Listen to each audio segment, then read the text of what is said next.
Au Gabon, l'Assemblée nationale a adopté la loi de finances rectificative proposée par le gouvernement en avril 2015. Ainsi, pour l'année 2015, les prévisions révisées s'établissent à 2 651,2 milliards de francs CFA contre 3 073,3 milliards de francs CFA initialement prévus, soit une baisse de 422,1 milliards de francs CFA. Une mesure prise par les autorités suite à la chute du prix du baril de pétrole et qui pourrait avoir un impact économique et social sur la politique de développement du gouvernement. La réduction du budget national du Gabon intervient pour matérialiser la baisse des cours du pétrole. Naturellement, cette baisse va engendrer une baisse des investissements et un réajustement des charges de fonctionnement.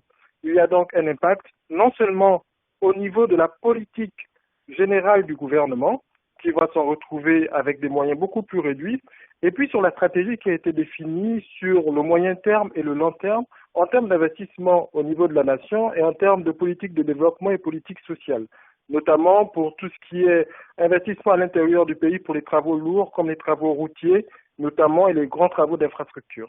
Le Gabon possède l'atout majeur de disposer d'importantes ressources naturelles. Pour certains spécialistes, il est nécessaire de réfléchir sur une stratégie de diversification de l'économie. L'impact de la baisse du cours du pétrole et donc des recettes budgétaires pour le gouvernement gabonais doit interpeller le gouvernement sur tout ce qui concerne la diversification de l'économie du pays.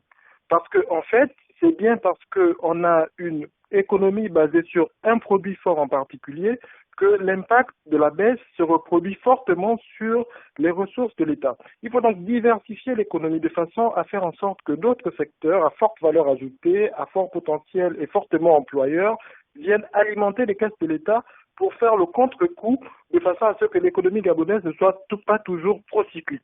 Plusieurs recommandations ont été formulées par la première chambre du Parlement pour une meilleure gestion du budget national. Le projet de loi devrait être également soumis au Sénat pour une seconde lecture avant son adoption définitive.